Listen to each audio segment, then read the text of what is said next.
we've had some recent developments in the Black community, and I know how much you care about Black men, as I do. You spent your life really advocating for Black people, but particularly the Black man. And this, just a few days ago, we saw a video, a horrendous video, a heinous video of a terrible act of violence against one of our brothers, by our brothers. And we've seen how the media has tried to portray it.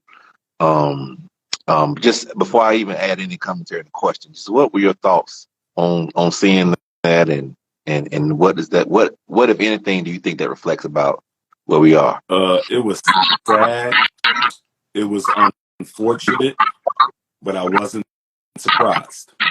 I wasn't surprised because I know how loyal Black people can be to the white power structure whenever they give us the dishonor of wearing one of their uniforms. Psychologically, there's been research done on the power of identity and how it shapes behavior. The Stanford Prison Experiment by Philip Zimbardo, when he assigned random people to two different groups inside of a prison experiment.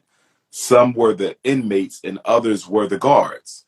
And he had to stop the experiment within a few days because the guards identified so strongly with being police that their behavior became reckless and dangerous. The inmates identified so strongly with being inmates in the prison that their behavior became reckless and dangerous. And the conclusion, one of the conclusions of this study was that context and identity and role, the role you are given, the research shows that when somebody gives you a role, a title, a responsibility, people often almost live up to the expectation of that role. So when you give a Black man a white police officer's uniform, we will take on the attitude, the persona, the energy,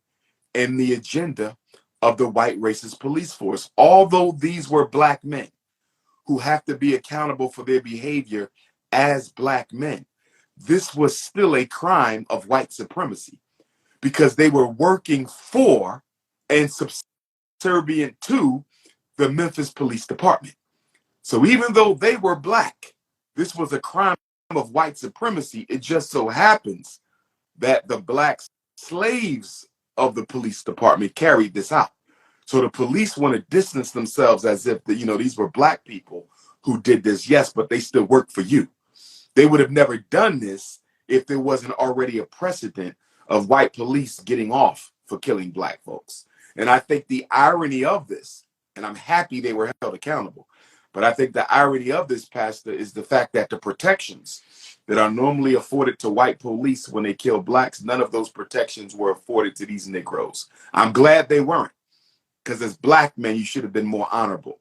But it shows you the double standard, even amongst police. If they were white, they would be home, paid leave, pending an investigation. But because they were Black, they got lynched. And I'm glad they got lynched. But every Black cop needs to wake up and smell the coffee and understand that although you wear their uniform, you are not white. And you will not be given the complexion for protection. Absolutely, absolutely. That what you said was 100% in agreement to what I mentioned on this past Sunday on how I was holding my microphone preaching, and how I said the microphone has a mission to increase volume of voice, right? Mm-hmm. And the parts in the microphone, batteries, whether you use Duracell, whether you use Energizer, whether you use Everready, they are parts that go inside the machine. Yes, sir. We have one purpose, which is in expanding my voice. Yep. I said, so sometimes we get so caught up in the parts of the microphone. We get so caught up in the parts of a machine, a system of white supremacy. Duracell, Energizer, Everready. We get so caught up in the part, having a Black face, but you're still just a part in a system or a machine of white supremacy. And if you really want to change the system, you got to change the machine. And the purpose for the machine, or eradicate it altogether. Absolutely. So Absolutely. I want to get your feedback on that.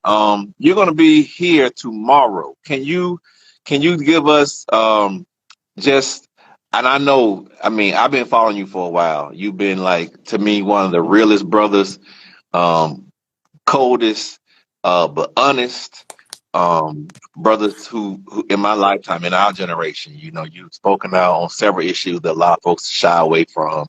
And the fact that you're going to be here tomorrow at Empowerment, is this your first time here at Empowerment Temple? Yes, sir. First time. Okay, well, we're going to make sure that it won't be your last. And I just want you to kind of let the people in Baltimore know who have not heard you speak in person before, because we want everybody in the DMV, DC, Maryland, Virginia, North Carolina, even South Carolina area, still a day trip, New York, to come out. But can you give them, because you're a very studious brother, you study hard, you've been very well educated, you have an earned, you know, PhD. This is not something you have played with. Give them a glimpse of just a few nuggets that they should expect to get tomorrow, and the material, like your books and Yes, stuff like that. sir. Well, definitely. We want everybody to come out tomorrow, Baltimore, first day of Black History Month 2023.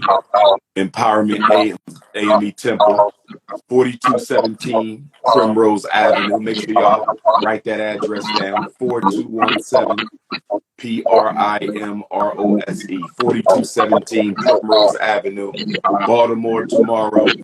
What time are you going to open up the doors, Pastor? We're gonna open up the doors at 5 o'clock, 5 All p.m. right. Doors are open up at 5 o'clock. Free event. You don't need no tickets. You don't need to register. Bring the children, bring the elders, bring the corner boys, bring the ex-offenders, bring the college students, bring the church people, the Muslim people, the Hebrew people. Bring everybody, but don't bring your snow bunny. You can leave her home. This is for the family. This is for the family. But tomorrow, obviously, I'm going to deal with the miseducation machine.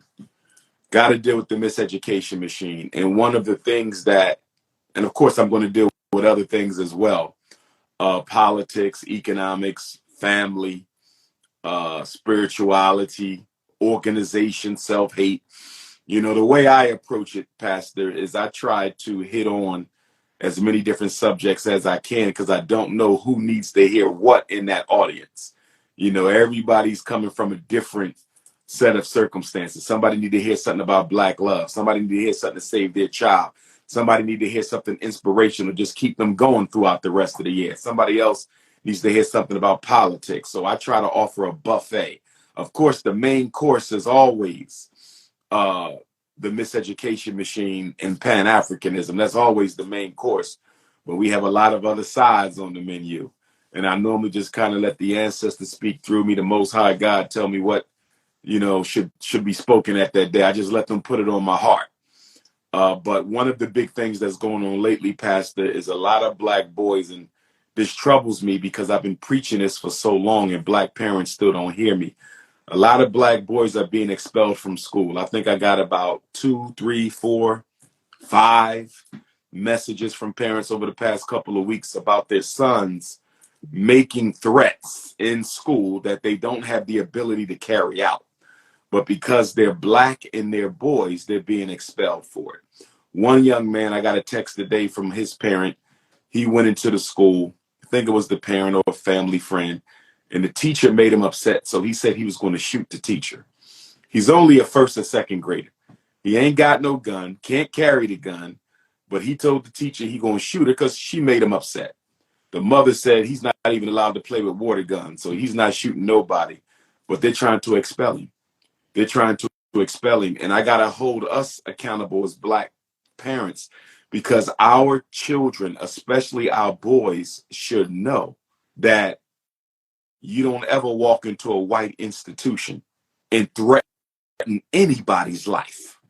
And it's sad that a 5 or 6-year-old can be expelled for making a threat that they can't carry out. It's sad. But we know these schools don't like any of our children. And so they show no mercy. Black parents need to understand the school district has a policy of no mercy when it comes to black boys. They don't care if he's 3 years old. If he says he's going to shoot somebody, he's going to stab somebody, he's going to blow up something, he's getting expelled. 3, 4, and 5 years old, Pastor. It's the crisis. This is how they're kicking so many of our young boys out of school now. They don't even wait till 4th grade no more. They're doing it in primary school, 1st, 2nd, and 3rd. Oh my, and you touched on the term. That is extremely troublesome to hear. Elementary children just got potty trained a couple of years ago. Sir. Being expelled from school. So we want all the parents. If you have this brother, Dr. Umar Johnson, travels the country, is one of the most sought out consultants, especially if your child has an IEP. He has followed this tracking mechanism for decades now, and he sees how the education system has really miseducated our children. Can you tell us some of the books you're going to be bringing? I mean, they're already here. Yes, sir. A Black Parent Advocate, my first book, Psychoacademic Holocaust. I'm going to be releasing the 2nd edition of that. Should already be done, but it's not. I'm running a little late. I will have Black Parent Advocate, and that's a very important text, Pastor, because that's the text. I thought I had one with me, but I don't. But that's the text that parents can use as a reference guide to address any issue that they're having with the school. So if the school wants to put your child on medication, I have a letter in that book. All you have to do is reproduce the letter, send it in. They want your child evaluated for special ed. You don't want to go that route. All you have to do is reproduce the letter that I provide you with in the book. You know, if the school is complaining about your child not saying the Pledge of Allegiance, all you have to do is reproduce the letter in the book. You want your child evaluated for speech and language problems. I have the letter in the book. Your child is in special ed, but they're not getting the help that they need. I have the letter in the book. So this book, Pastor, basically it takes the major issues that our children face and our parents face, and I provide a historical background for that problem, whether it's the reading disability, autism, behavior problems, poor special ed service, pledging the flag, white teacher racism, whatever the issue is. I provide some history and some legal context, and then I give them a sample letter that they can send to the school. And so this is a very user-friendly guide for Black parents. Every parent with school-age children needs to have a copy of my book in their home. So that's the first half of the book. The second half of the book, Pastor, I teach parents how to read and understand some of the various documents that they will receive in the school. So how to understand the psychological evaluation report. I break it down section by section. How to understand the IEP. I break it down section by section. How to understand the pre-referral intervention program. I break it down section by section. How to understand the functional behavioral assessment. I break it down section by section. If you're homeschooling your children, I break down the major areas that you need to make sure you account for in your homeschooling program. And also there's a chapter on how to deal with disruptive behavior without medication, and another chapter on how to conduct yourself at inside the school at a meeting. Because what I also find, Pastor, is a lot of our parents don't know how to conduct themselves at the meeting. They go in there bringing up information that only going to get the kid in more trouble, get them in trouble, get them banned from the school. They don't take notes. They don't have nobody with them to witness the conversation. So I have a whole chapter on how you should conduct yourself as a parent in the school meeting. Very useful book, very practical. Whereas Psychoacademic Holocaust gives you the breakdown of how the system operates, Black Parent Advocate shows you how to fight back against that system. That is very much so needed. That is very much so needed right now. And I also want people to know, you mentioned a term that some may not have heard before, some might have. When I tell people, you know, that I am a Pan-Africanist and that the AME Church really got its beginning as a Pan-African organization. Yes. We call ourselves still the African Methodist Episcopal Church because we believe in supporting and providing relief for all those of the African diaspora. But can you just in your own way, describe what you mean by the term Pan-Africanism. By Pan-Africanism, if I was to sum it up in three major points, the first point would be that all African people in the world, whether they're light skin or dark skin, whether they're albino or blue, black, purple, whether they're in Haiti speaking French, or whether they're in Senegal speaking Wolof, or whether they're in South Africa speaking Zulu, whether they're in London, England speaking the Queen's English, whether they're in Brazil speaking Portuguese, whether they're Muslim or Christian or Hebrew or Seventh-day Adventist, we are all members of one family, one single human family. And we happen to be the original human family, the first of God's children to walk this earth, and that we have an obligation to identify with each other, to organize with each other, to build solidarity with one another, and to solve our problems alone as a private family under God. And so, Pan-Africanists, we believe that our racial membership in the African family is the most important group that we belong to. And so nothing is more important than that Africanity, because it's the only thing unapologetically chosen by God for us to belong to. So no matter how much you try to distance yourself from your blackness, your Africanity, your ancestry, it's impossible to do. It is permanent. God made us African. And let me give you number two. Number two, Pastor, would be self-determination. Self-determination is all problems faced by African people must be solved by African people alone, without any participation by non-African people.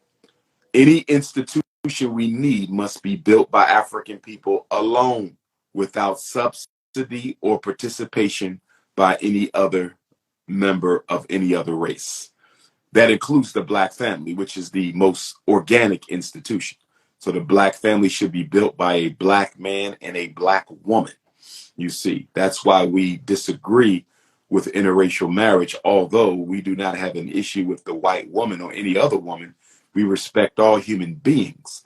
But for the safety, security, and survival of the Black family, the Black man needs to be with the Black woman. And we are unequivocal about that. You know, we're unapologetic in stating that we have an obligation to be with each other. And it's such a paradox, Pastor, because with all the hell we go through from white folks, from the police killings to the employment racism, to the neglect by the president, to the disproportionality of contracts and the cold shoulder we get from the Supreme Court when it comes time to protect our 14th Amendment rights. It's amazing what all the racism Black people experience on a daily basis, we still find time to have sex with white people. It's very interesting. It's very interesting. I've never seen this. It's a phenomenon, Pastor. It's an amazing phenomenon. We're not in peacetime with white America. Black America is not in peacetime with white America. We are at war for our very survival. Every day, a Black person is being disadvantaged by racism. Many Black people. Our women are being beat up. Our kids are being expelled from school. We're being choked out by cops, ignored by the president, okay? Fed with a long-handed spoon by the Congressional Black Caucus. And yet and still, despite all the hell we catch at the hands of white people, we still manage to go bunny hopping, Pastor. I'm trying to understand how the Black man, with all the problems our community has, how we still got time to go snow bunny hopping. It is amazing. It is a marvel. It is one of the most perplexing phenomena of the modern time. That Black men, with the hell the Black community is catching, still got time to go snow bunny shopping. It is amazing. Well, that's a word. That's a word. That's a word. Folks, if y'all want some more of this, you got to come out tomorrow. This brother is just getting started. He is touring the world. Before he's coming to us, he's been everywhere, and after he leaves us, he's going somewhere else. But if you want to see him in Baltimore, Maryland, you got to come tomorrow. And I'm honored, like, 'cause I follow you a lot, Doc, and I don't really see you getting a lot of engagements at churches. So I'm really honored that you're coming to Empowerment Temple. Yes, sir. I want to challenge my other brothers in the faith to invite this man, this brother who I think is spreading the truth, and that's the truth. God is truth. So if you want to be on the side of God, you gotta be on the side of truth. And this brother is speaking truth in love to our people, and it may be blunt, but it's still, he's taking time out of his life. This is not his 8 to 5, right? This is what he does for his people. His 8 to 5 is his books and what he's talking about with our black boys in our educational system. But in addition to that, he takes the time to educate our people, and he loves all those in the African diaspora. And that's one thing I rock with him on the most, because we all we got. And at the end of the day, we all we need. And so I'm hoping that you all can come. I want to challenge other churches to support, at least buy a book. If every congregation bought a book, oh my goodness, if every black church in America bought and because it's our boys who are being the most impacted by the public education system and the tracking and things of that sort. So if we bought a book for our congregation to just have us, I bought a couple of books for our congregation, on how much more knowledge would we have. And it's also written by a black author, who supports our community. So I want to challenge everybody. Those of you who come in tomorrow, it's a free event, but we're going to take up an offering with the proceeds, a portion going to the school for our good brother, for that he seeks to educate our young black men. Doc, I love you. Can't wait to see you tomorrow. Bring your appetite to Thursday. We're gonna eat up after you Yes, speak. sir. Shut the house down tomorrow. Get some rest, and I'll see you All soon. right, Pastor. Be blessed.